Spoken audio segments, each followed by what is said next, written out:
Assalamualaikum warahmatullahi wabarakatuh. Jumpa lagi dengan saya dalam kajian pemerintah nasional. Kali ini kita akan mendiskusikan soal bab ke-6, Good Governance. Materi ini akan terdiri atas konsep governance, lalu apa itu good governance, yang ketiga adalah implementasi good governance di Indonesia. Yang pertama dulu, apa itu governance? Seringkali governance diartikan tata kelola. Ada sebagian yang lain menyamakan dengan tata kelola pemerintahan.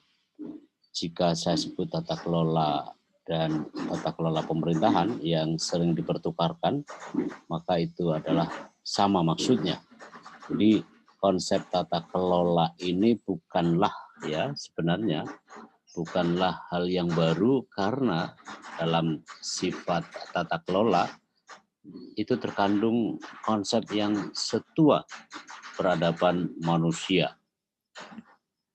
Sederhananya, tata kelola berarti proses pengambilan keputusan dan proses dalam mana keputusan diimplementasikan dalam kehidupan dunia usaha, dalam tata kelola pemerintahan, maupun dalam organisasi domestik maupun internasional. Nah, konsep ini dapat juga digunakan dalam beberapa konteks. Ya, seperti yang tadi saya sampaikan bahwa tata kelola perusahaan, ya, kemudian tata kelola internasional, tata kelola nasional, dan tata kelola lokal.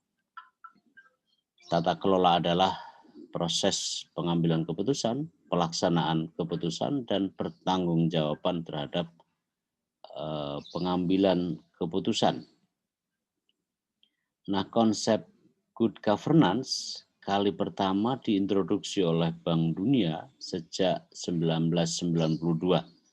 Konsep ini lahir dari kajian mendalam Bank Dunia terhadap kinerja pemerintah di negara-negara berkembang dan negara-negara miskin. Nah, ada yang menarik temuan riset Bank Dunia tahun 1990 pada waktu itu yang memperlihatkan bahwa pada umumnya pemerintahan di negara-negara miskin dan berkembang tadi itu tidak produktif. Tingkat korupsi, kolusi, dan nepotisme yang akut, begitu. Lalu bantuan program pemberantasan kemiskinan misalnya itu sudah diberikan oleh Bank Dunia, namun alih-alih berhasil mengurangi kemiskinan, yang terjadi justru dijalankan secara serampangan, tidak tepat. Nah, kebijakan mereka dalam mengelola keuangan maupun melakukan pembangunan itu tidak pro investasi, kecuali jika menguntungkan segelintir elit penentu keputusan. Dan dalam laporan itu disebutkan bahwa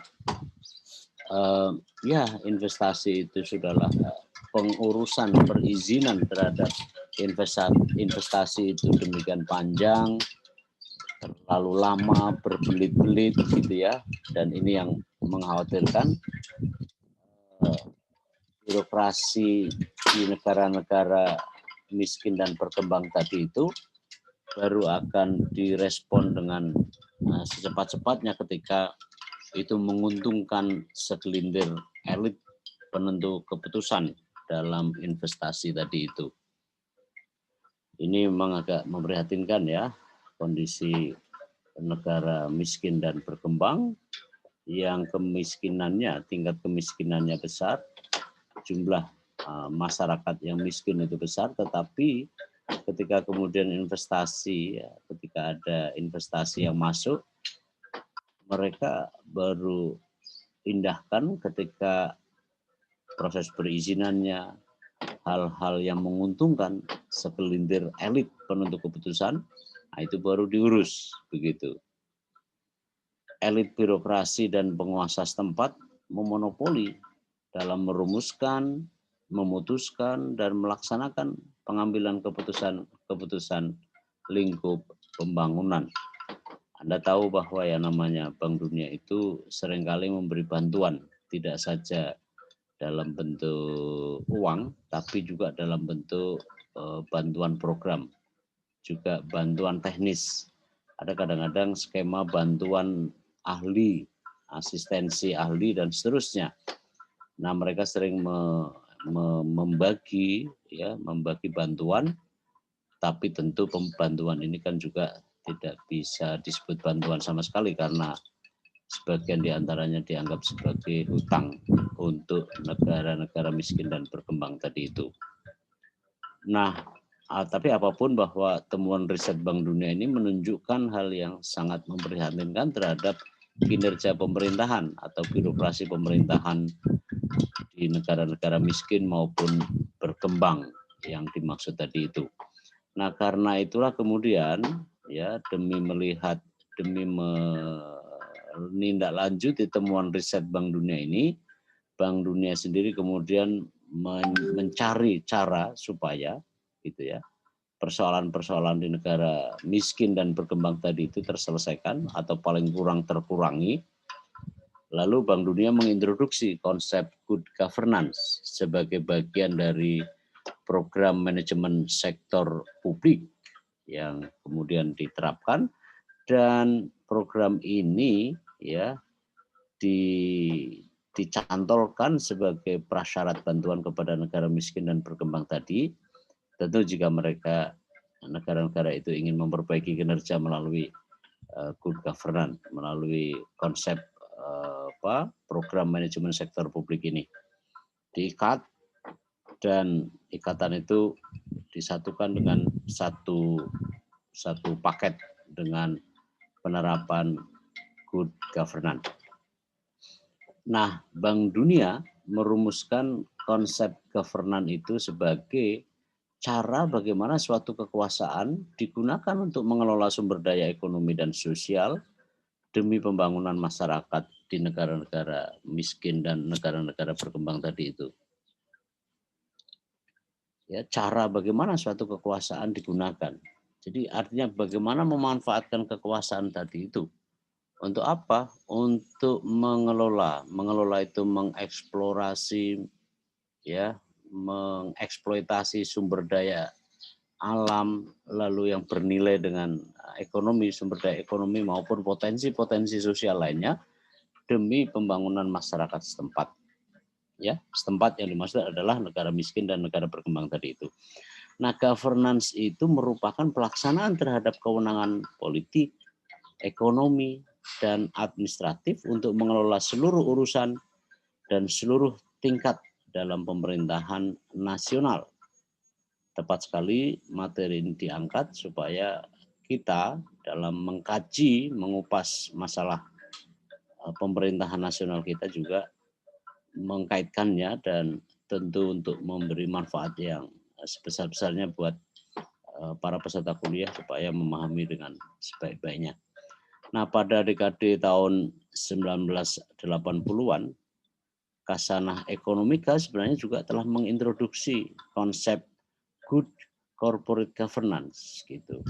Seperti yang telah saya sampaikan dalam beberapa kali pertemuan sebelum sekarang, bahwa pengaruh ilmu ekonomika, ilmu bisnis maupun ilmu manajemen sangat memengaruhi dan banyak diadopsi dalam tata kelola pemerintahan kita juga di Indonesia, termasuk di negara-negara Asia, Afrika, dan Amerika Latin. 3 kawasan yang seringkali jadi sasaran program pembangunan maupun bantuan dari Bank Dunia. Karena disitulah memang kemiskinan berada, unfavorable terhadap manajemen pembangunan juga berasal, dan memang itu kawasan sasaran dari Bank Dunia maupun lembaga-lembaga multi donor lainnya. Nah, tata kelola perusahaan menjadi prioritas bagi perusahaan. Ini saya perlu sampaikan terlebih dahulu konsep ini supaya apa yang saya maksud bahwa pengaruh ekonomika, Khasanah Ekonomika yang masuk dalam tata kelola pemerintahan kita itu mempengaruhi tadi itu. Nah, tata kelola perusahaan ya kita ambil dalam dunia korporasi menjadi prioritas bagi perusahaan karena memberi peluang untuk mengelola risiko dan menambah nilai ya, memberi peluang untuk mengelola resiko diminimalisasi dengan risk management, dengan konsep manajemen risiko, dan akhirnya memberi nilai tambah terhadap terhadap proses yang dilakukan, gitu ya, menambah nilai, ya, memberi nilai tambah sebenarnya yang tepat. Lalu fokus tata kelola perusahaan yang semula kepatuhan sebagai sesuatu yang wajib, tetapi kemudian bergeser dari sekedar kewajiban dan kepatuhan terhadap hukum serta standar pencatatan menjadi keharusan bisnis bagi banyak perusahaan. Itu yang dikenalkan oleh para ahli sejak 1980, apa yang disebut sebagai good corporate governance. Good corporate governance. Nah, fokus tata kelola perusahaan bergeser dari kewajiban tadi ke keharusan bisnis dan perusahaan. Ini agak double disebut. Lalu tata kelola perusahaan berpengaruh terhadap kinerja perusahaan. Makin tata kelola perusahaan dilakukan secara lebih baik, secara lebih manajeble, maka kemudian mempengaruhi terhadap kinerja perusahaan. Tata kelola perusahaan yang baik adalah pendorong utama pertumbuhan perusahaan yang berkelanjutan dan memperoleh keunggulan kompetitif dalam waktu jangka panjang. Ya, jadi kalau ya logika aja bahwa kalau dikelola dengan baik tentu hasilnya akan lebih baik. Nah, perangkat yang juga good corporate governance itu adalah perangkat yang juga memuat hak dan kewajiban masing-masing, uraian tanggung jawab, dan suatu sistem yang mengendalikan perusahaan dengan pola-pola kerja yang pro kepada manajemen terbaik, begitu. Yaitu adalah good corporate governance. Nah, tujuan good corporate governance adalah untuk menciptakan nilai tambah dan untuk memberi keuntungan kepada para pemangku kepentingan. Ya, pemangku kepentingan dalam kaitan dengan perusahaan tentu saja. Saudara-saudara, saya lanjutkan. Definisi governance itu memuat 3 elemen penting. Yang pertama adalah proses atau cara melalui yang kedua, kekuasaan atau otoritas yang dimiliki, yang dilakukan. Yang ketiga adalah untuk mengelola secara kolektif urusan komunitas. Bisa masyarakat, bisa bangsa, bisa negara. Ini adalah definisi dari governance. Bank Dunia mendefinisikan tata kelola pemerintahan sebagai aturan, yakni tindakan atau cara menjalankan otoritas yang dilakukan oleh penguasa, yakni mereka yang memiliki kekuasaan atau otoritas tadi itu melalui seperangkat aturan yang ditujukan untuk kepentingan masyarakat umum, masyarakat halayak, masyarakat pada umumnya, dan itu adalah rakyat di masing-masing negara.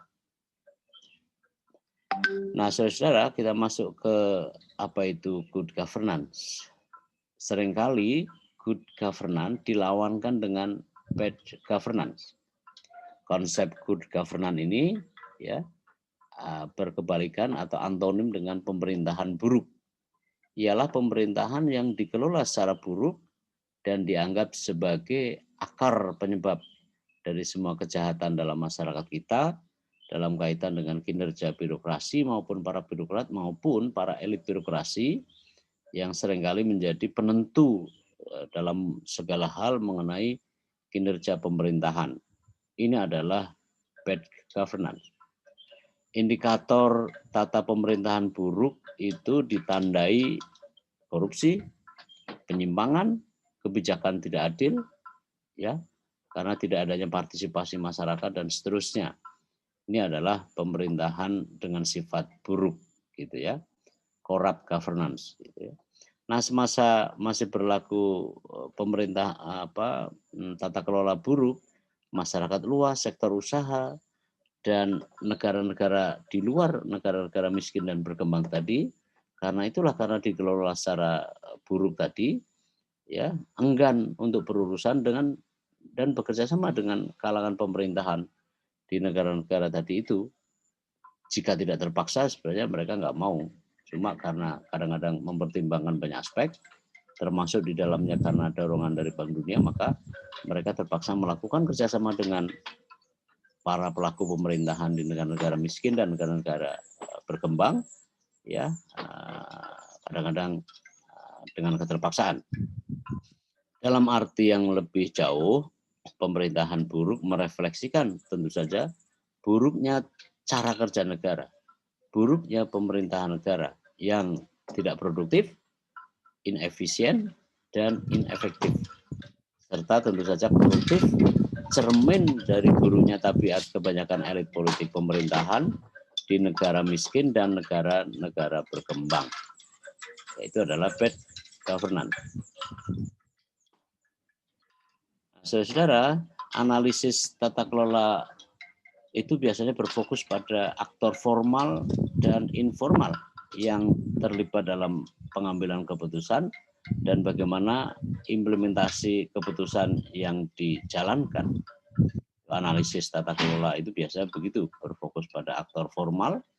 Aktor formal adalah state actors, sedangkan aktor informal adalah non-state actors. Struktur formal dan informal telah ditetapkan untuk sampai pada dan melaksanakan keputusan tersebut, gitu ya. Nah, saudara-saudara, saya ingin sampaikan dua perbedaan antara tata kelola yang baik dan tata kelola yang buruk untuk kita nanti pada akhirnya mencapai konsep good governance sehingga lebih meyakinkan. Good governance dan bad governance. Tata kelola yang diliputi praktek-praktek terbaik itu adalah good governance. Ya tentu saja karena praktek-praktek terbaik maka penilaiannya jadi baik. Sedangkan yang sebaliknya itu diliputi oleh praktek-praktek buruk, terburuk. Lalu konsep governance, good governance, ya dalam good governance, minimalitas dengan lekatan isu-isu korupsi, kolusi, dan nepotisme. Ya karena baik ya, minimalitas. Ada memang masih ada, tetapi sangat minim karena lebih dominannya adalah good-nya daripada bad-nya. Lalu dalam tata kelola yang buruk identik dengan praktek-praktek KKN, sebaliknya dari good governance tadi itu. Nah, manajemen tata kelola di tangan banyak orang, ya, itu berlapis di banyak lini. Manajemen tata kelola yang baik adalah jika ditangani oleh banyak orang, bukan sebanyak-banyaknya orang gitu ya. Artinya maksudnya bahwa itu diterapkan merit system yang saling mengontrol di dalamnya. Sedangkan di manajemen tata kelola buruk, manajemen tata kelola itu dimonopoli oleh sedikit orang yang bersifat tertutup, yang mendeterminasi elit birokrat yang korup karena pengaruh-pengaruh dari para birokrat, elit birokrat yang korup gitu. Nah, dalam tata kelola yang baik itu cermin tabiat elit pemerintahan negara yang baik. Sedangkan sebaliknya, buruknya cermin tabiat elit pemerintahan negara di konsep governance yang buruk, maka itu juga tentu saja tabiat elit pemerintahan negara yang buruk gitu ya. Karena mereka punya otoritas, punya kewenangan, tetapi tidak berusaha untuk membangun sistem yang berbasis pada merit, berdasarkan pada merit system gitu ya.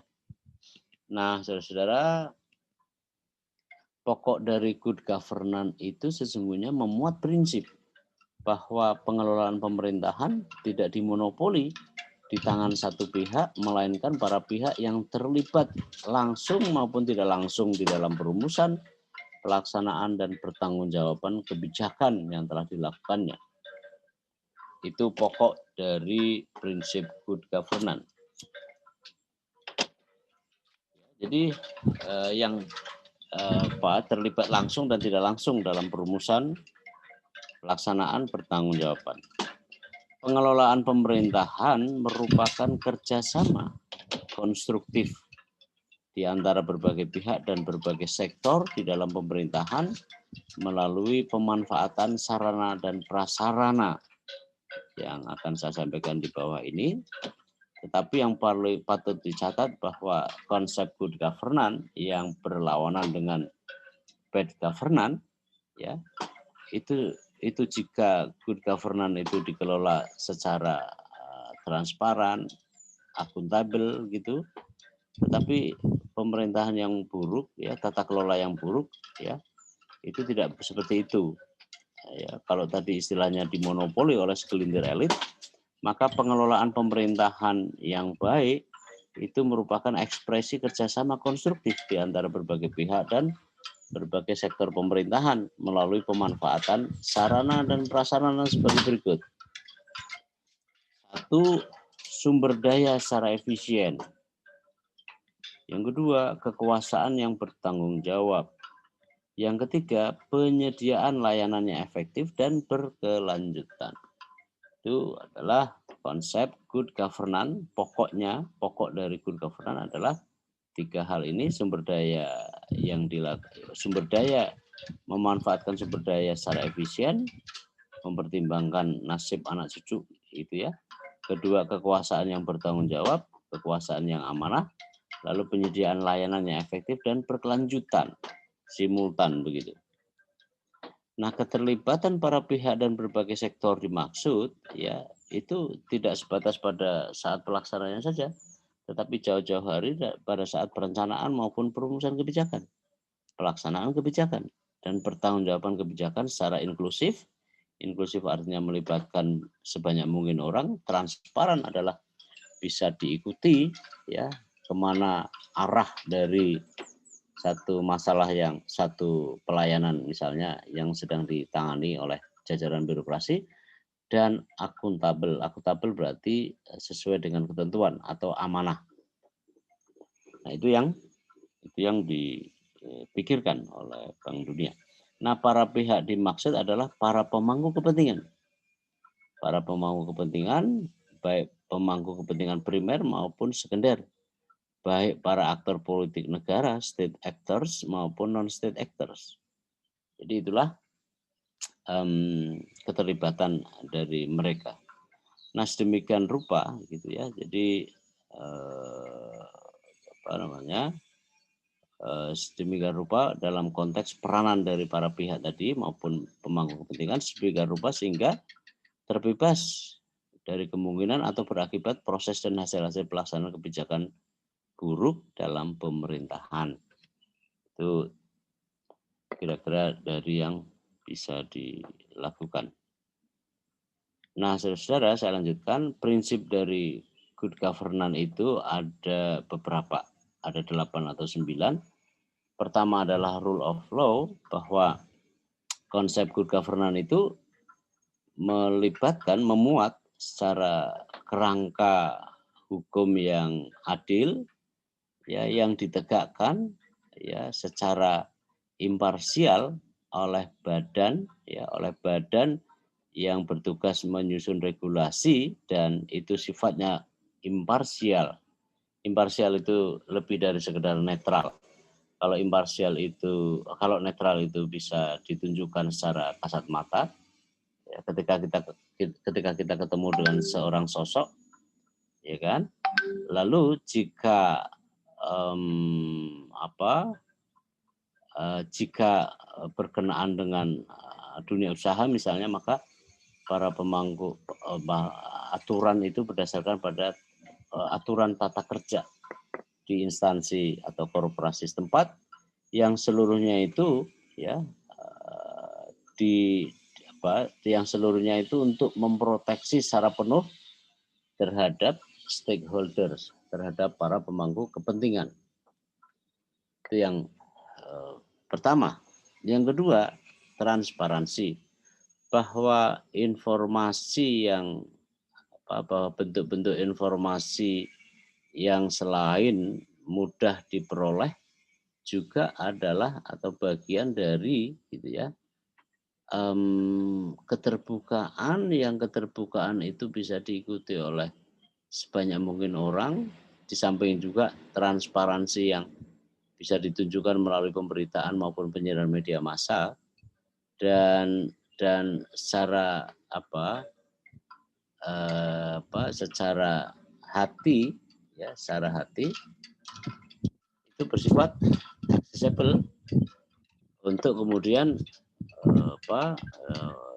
dipengaruhi oleh kebijakan-kebijakan pemerintahan maupun praktek-praktek pemerintahan dengan mempertimbangkan ya hasil-hasil luarannya dan segala sesuatunya itu dimungkinkan, keputusannya dimungkinkan oleh penegakan aturan tadi itu, sebagaimana juga maksud dari compliant ya, secara pemerintahan secara mapan begitu, aturan pemerintahan dan apa yang ditunjukkan oleh pemerintahan, dan termasuk di dalamnya adalah regulasi-regulasi yang dilakukan, yang diterbitkan. Yang ketiga, bahwa prinsip good governance itu adalah responsiveness. Good governance ya mensyaratkan adanya satu proses dan organisasi dan proses-prosesnya dirancang untuk melayani kepentingan terbaik ya, keperluan terbaik dari pemangku kepentingan yang berlaku secara kerangka waktu yang reasonable ya, yang masuk akal. Misalnya pengajuan terhadap pelayanan kepada pihak yang ingin dimasalahkan, maka itu harus reasonable gitu ya. Para pemangku kepentingan dengan kerangka waktu yang masuk akal. Ya. Responsiveness. Good governance juga untuk yang keempat berorientasi pada konsensus. Ya, konsultasi untuk memahami dalam perbedaan-perbedaan kepentingan antara para pemangku kepentingan dicapai melalui konsensus yang secara luas gitu ya. Secara luas itu dalam rangka untuk memungkinkan bagi kelompok-kelompok pemangku kepentingan dan bagaimana mereka mencapai suatu dengan maksud supaya tercapai ya keberlanjutan maupun kehati-hatian untuk tujuan keberlanjutan dan kehati-hatian. Konsensus pada pokoknya bahwa konsensus itu dalam kaitan dengan prinsip good governance itu adalah supaya mereka yang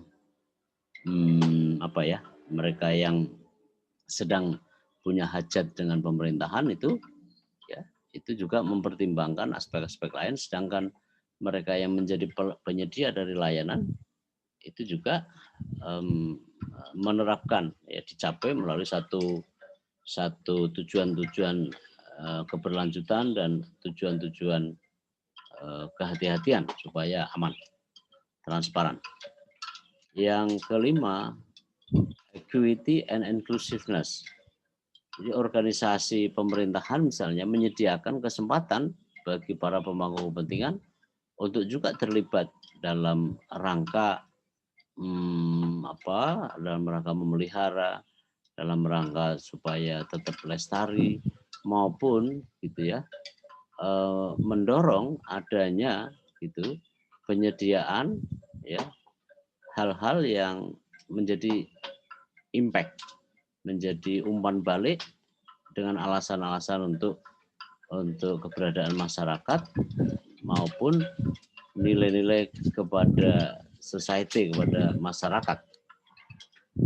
Efektif dan efisien, bahwa good governance itu maksudnya adalah bahwa proses itu diterapkan oleh organisasi yang menghasilkan ya produk-produk yang favorit, lalu bertemu dengan kebutuhan para pemangku kepentingan, sementara ya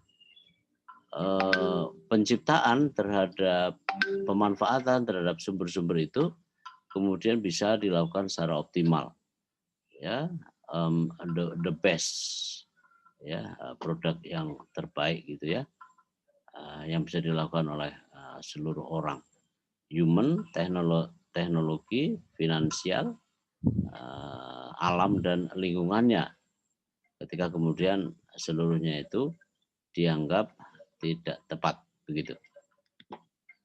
Akuntabilitas. Akuntabilitas itu adalah kunci cukup penting dalam konsep good governance. Siapa yang bertanggung jawab untuk mendokumen dalam kaitan dengan dokumen pernyataan kebijakan, dan secara umum saudara-saudara bahwa organisasi itu adalah akuntabel. Ya, akuntabel itu amanah untuk dalam situasi di mana setiap keputusan itu diambil maka dipengaruhi dan atau dalam hal memengaruhi maupun memengaruhi dalam pengertian keputusannya itu, dan tindakan-tindakan sebagaimana bisa diterapkan di dalam hukum. Akuntabel, amanah. Partisipasi itu meliputi selalu kan antara laki-laki dan perempuan, ya, dan itu di dalam rangka untuk memperoleh legitimasi representatif yang merupakan sebagai tonggak ya penerapan good governance.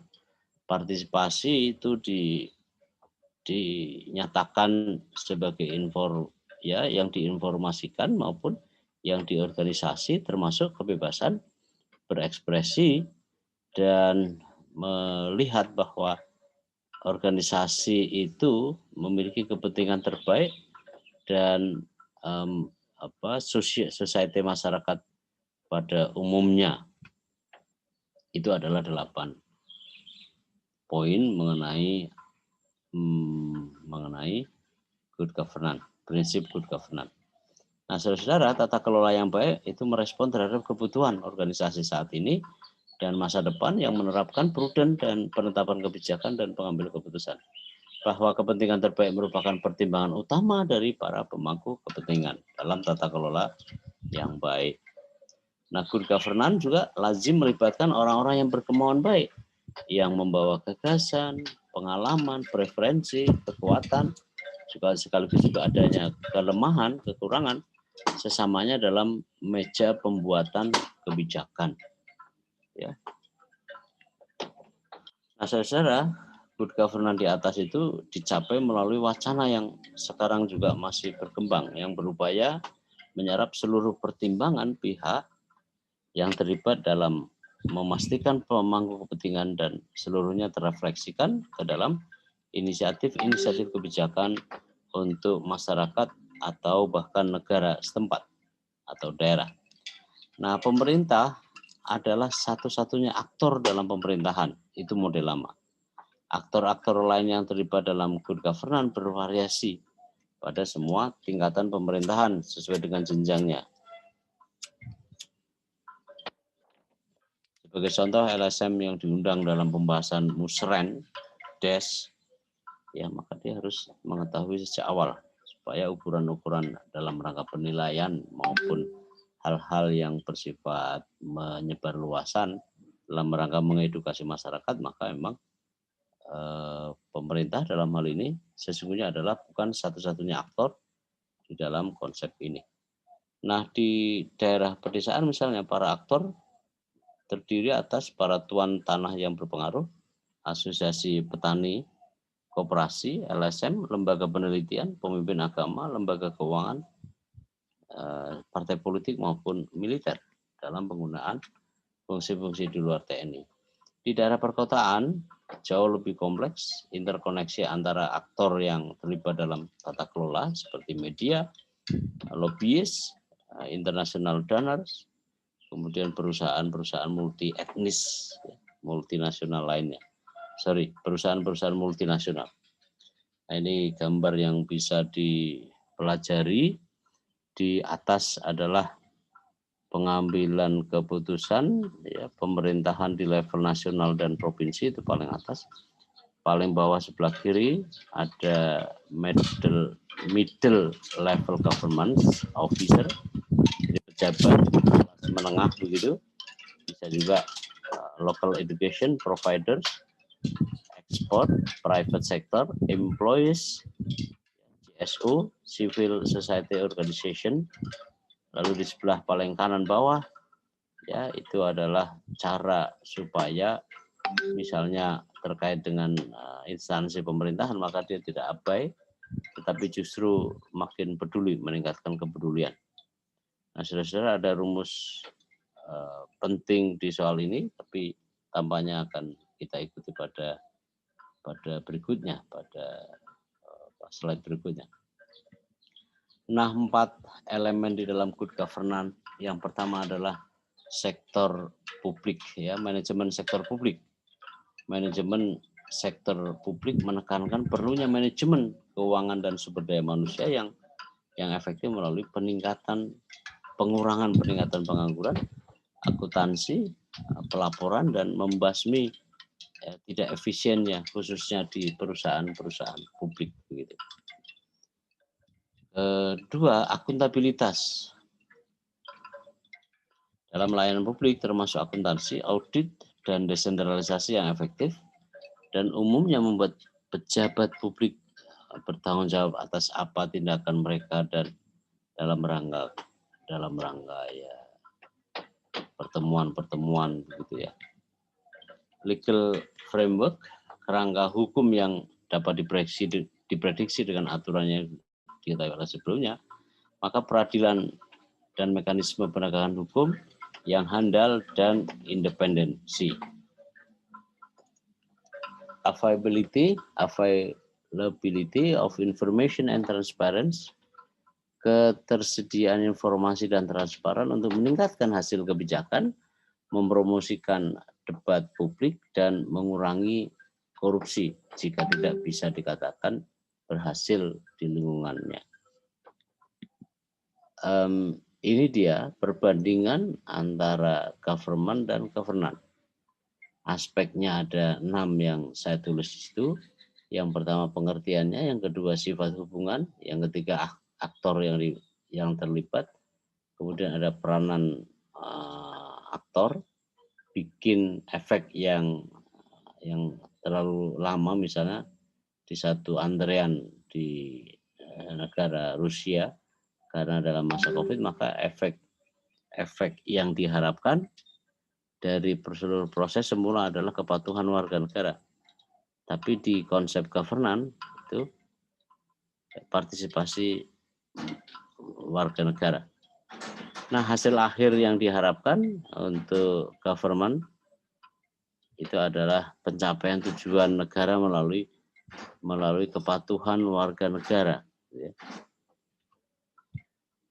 Nah, itu yang penting. Nah, sekarang di kolom governance, cara penggunaan itu atau pelaksanaannya memang saya sendiri masih merasa belum jauh dengan generasi saya di organisasi ekstra. Nah, di sini ada pembagian antara pemerintahan dengan tata kelola pemerintahan. Dari namanya saja memang sudah berbeda. Sedangkan ikan yang dibungkus melalui kertas atau kertas minyak, lalu kemudian hasil pekerjaannya diserahkan kepada pengelola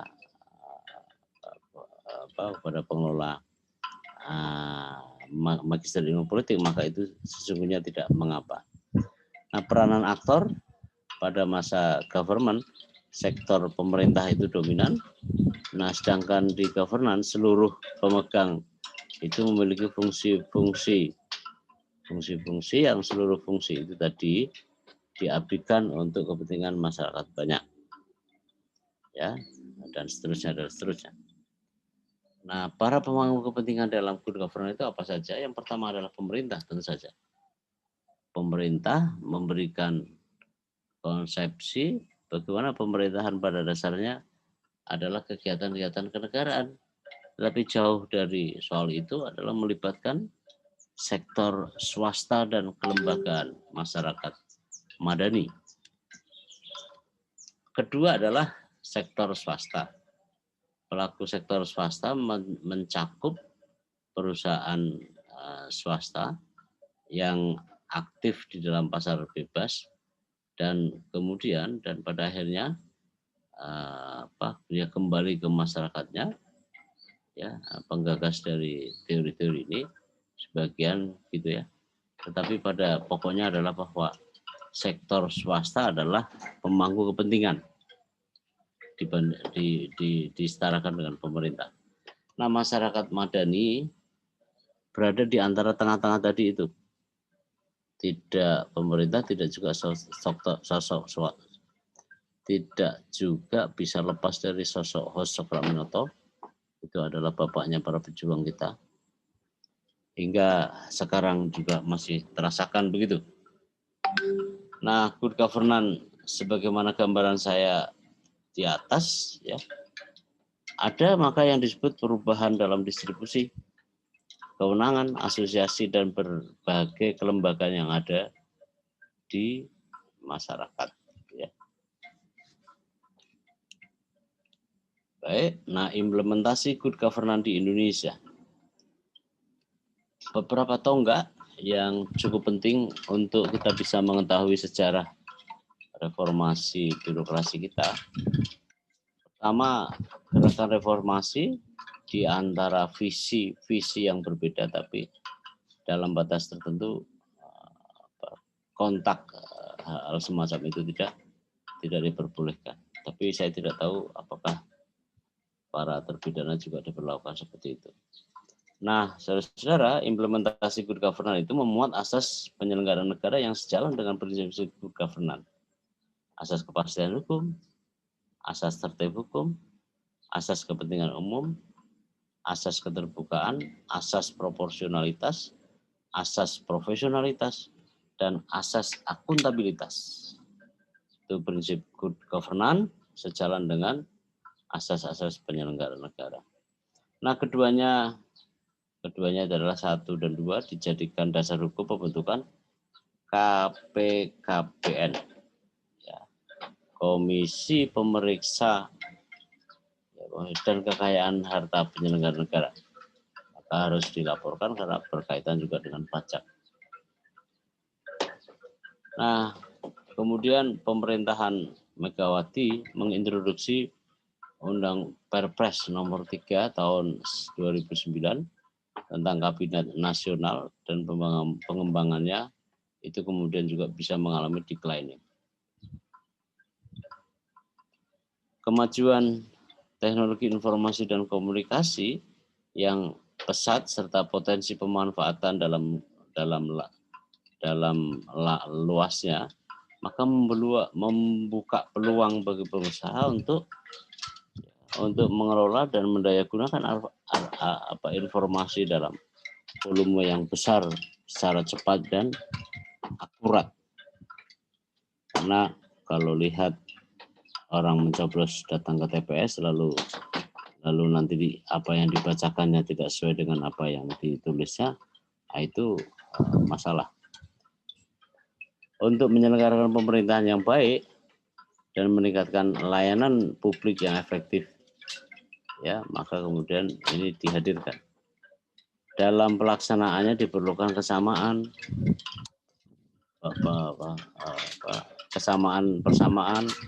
keserempakan tindak dan keterpaduan langkah dari seluruh unsur di dalam lembaga pemerintah, maka dipandang perlu untuk mengeluarkan instruksi presiden bagi pelaksanaan dan strategi bagi pelaksanaan kebijakan dan strategi pengembangan pemerintahan nasional. Nah, saudara-saudara, dalam rangka implementasi tindak lanjut dari good governance yang berlaku bahkan pernah didesakkan ke domestik Indonesia, maka harus ada tindak lanjut. Tindak lanjutnya itu apa? Tindak lanjutnya adalah, acuannya adalah sebagaimana yang terpampang di dalam monitor, itu ada 1, 2, 3, 4, 5. Anda bisa cari sendiri pengertiannya, pemahamannya di dalam konsiderannya Undang-Undang Nomor 14 Tahun 2008 tentang keterbukaan informasi publik yang juga dilindungi oleh kekuasaan. Nah, di dalam konsideransi Undang-Undang Nomor 14 Tahun 2008 tentang keterbukaan informasi diperoleh beberapa poin. Yang pertama, informasi merupakan kebutuhan pokok setiap orang bagi pengembangan pribadi maupun lingkungan sosialnya, serta mempertahankan ya atau memiliki bagian yang cukup penting buat ketahanan nasional. Nah, gitu ya.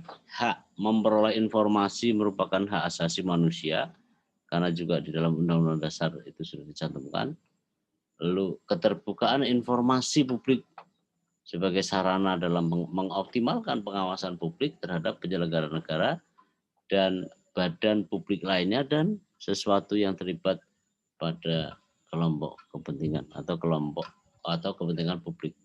Nah, pengelolaan informasi publik merupakan salah satu upaya untuk mengembangkan masyarakat yang transformatif. Ya. Ini yang masih langka tampaknya. Nah, saudara, dalam aspek lain tentang bagaimana kinerja pemerintahan yang kendati pun tidak populer, tetapi dalam kasus Indonesia menunjukkan hal-hal yang positif. Nah, OGP, ya, Open Government Publishing, itu adalah upaya global untuk membuat pemerintah lebih transparan, lebih efektif, lebih akuntabel, ya, bersama lembaga negara yang memberdayakan warga negara dan responsif terhadap aspirasi mereka. Nah, produk keterangan lain dari produk Open Government Indonesia ini, inisiatif terbentuknya forum Open Government itu, ya, setelah kemudian pemilu, misalnya dalam rangka pemilu misalnya, lalu terjadi pergantian proses yang mengubah terhadap formasi kekuasaan setempat, maka harus semuanya ditujukan sebagai cara untuk atau skema hubungan multilateral yang baru yang bertujuan untuk mengamankan komitmen dan konkret tadi itu. Dalam semangat kerjasama stakeholder, ya, Open Government itu diawasi oleh sebuah komite pengarah dari pemerintahan dengan organisasi masyarakat tadi. Ya, secara resmi OGP ini, Open Government ini diresmikan pada tanggal 23 September 2011. Dirintis oleh 8 negara termasuk Indonesia. Nah, lalu menyetujui satu deklarasi pemerintahan terbuka dan mengumumkan rencana aksi di masing-masing negara dalam rangka untuk meningkatkan pelaksanaan keputusan-keputusan yang sudah diterbitkan oleh kalangan pemerintah. Nah, pada awal 2007 dibentuk Komite Nasional Kebijakan dengan tugas menyempurnakan pedoman Good Corporate Governance, ya, sebagaimana juga yang kita tahu. Ini adalah merupakan terobosan dan bukti kepedulian terhadap penciptaan kondisi usaha yang lebih baik dan menjanjikan Indonesia misalnya ke masa depan yang lebih baik. Gitu. Nah, pemerintah melalui perangkatnya juga terlihat melakukan banyak pembenahan untuk memperbaiki citra pemerintahan yang buruk, sebagaimana juga terjadi di negara-negara miskin dan negara-negara berkembang. Maka kemudian dalam rangka meningkatkan praktek good governance, ya, maka melalui pemberdayaan, penguatan, ya, maupun memberi keyakinan kepada sejumlah lembaga negara, misalnya BPK, KPK, MA, MK, Jaksa Agung, Kejaksaan Agung maupun kepolisian, telah cukup banyak temuan dan kasus yang diangkat ke permukaan dan nyatanya pernah diterapkan. Nah, survei Corporate Governance Association tentang praktek good governance di Asia menyebutkan penerapan indikator good corporate governance berada di bawah rata-rata. Memang ini agak memprihatinkan karena lembaga ini mencatat bagaimana peraturan politik, hukum, prinsip yang berlaku itu masih jadi barang yang diadopsi. Nah, dalam laporan di atas, saudara-saudara, ada beberapa hal menyangkut masalah Indonesia. Nah, simpulannya terkait dengan Indonesia begini. Pertama, kendati pun kondisi pelaporan keuangan di Indonesia belum memadai, namun kualitas pelaporan keuangan kuartalan dinilai cukup baik. Itu yang pertama. Indonesia, yang kedua, ternyata juga memiliki kerangka hukum yang paling strict dalam memberikan perlindungan untuk pemegang saham minoritas, khususnya dalam pelaksanaan preemptive right, ya, hak memesan efek terlebih dahulu yang dalam sistem di hukum di banyak negara itu dimungkinkan. Kendati pun di Indonesia agak remang-remang, ya. Nah, yang ketiga, gerakan anti korupsi yang dilakukan oleh pemerintah telah menunjukkan hasil positif. Ya, ini agak agak telat gitu ya. Karena gerakan anti korupsi itu memang sudah identik sejak kejatuhan Soeharto dalam tampuk kekuasaan yang ada pada tahun 1998 ketika didemonstrasi oleh kalangan mahasiswa dan kaum intelektual lainnya. Nah, saudara, sepanjang penerapan terhadap good governance, saya akan hantarkan kajian kita untuk dua aspek. Pertama adalah kemajuan, artinya adalah hal-hal yang telah dicapai dan itu bagian dari kemajuan. Maka pembangunan infrastruktur penerapan good governance itu telah merambah ke lembaga negara kementerian dan lembaga negara non-kementerian. Kelembagaan, regulasi, kebijakan tampaknya telah disiapkan dengan baik dan lengkap. Aplikasi e-gov diinstal dan diterapkan.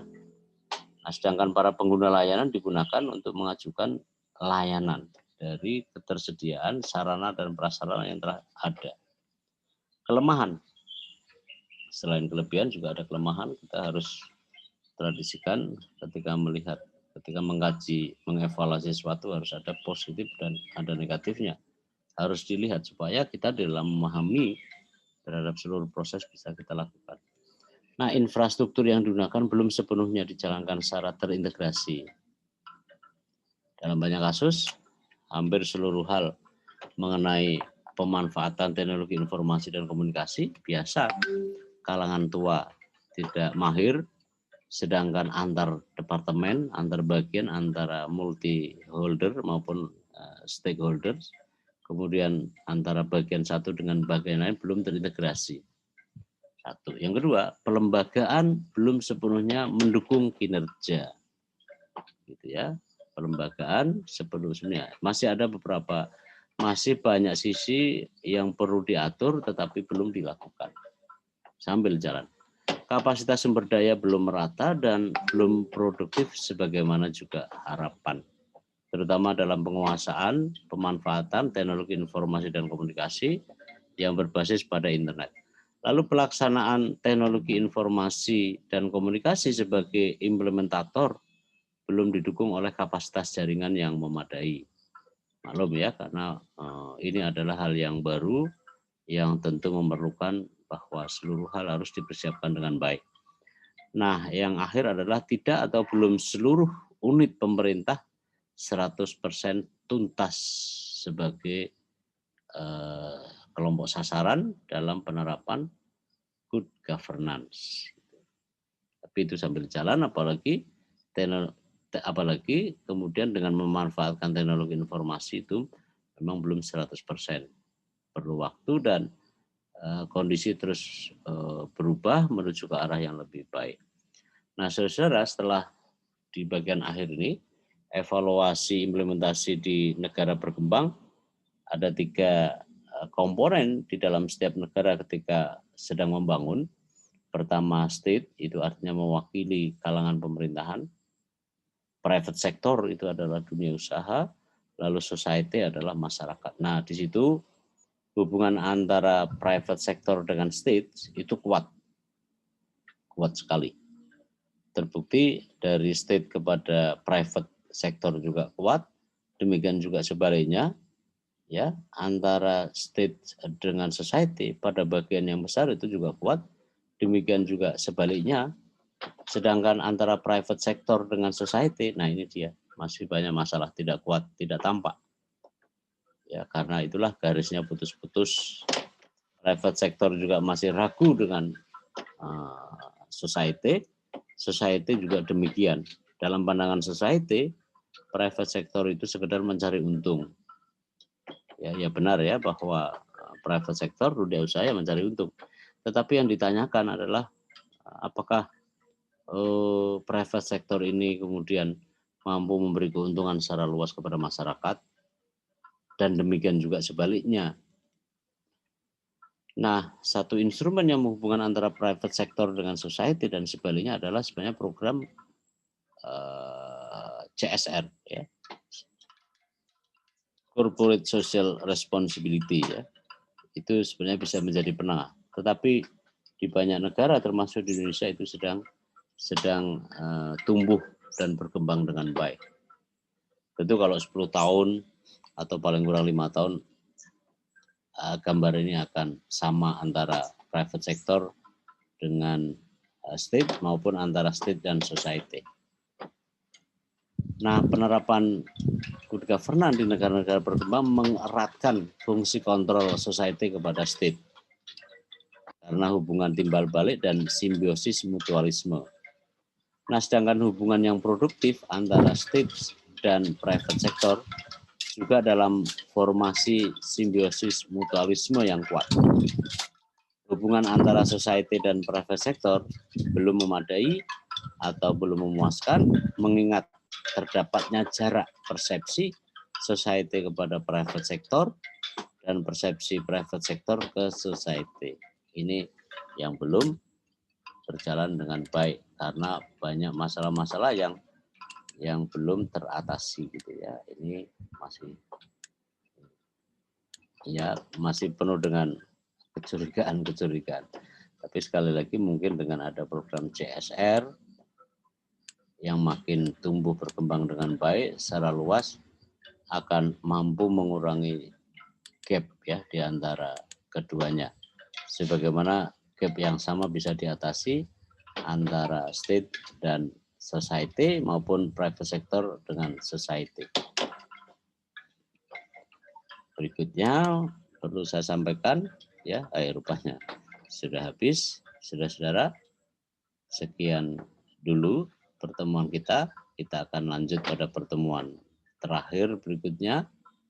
Saya ingin ingatkan, semoga Anda memahami dengan apa yang saya sampaikan dan menambah pemahaman saudara mengenai good governance, konsep good governance, pelaksanaannya, dan juga prinsip-prinsipnya. Terima kasih. Saya akhiri. Assalamualaikum warahmatullahi wabarakatuh.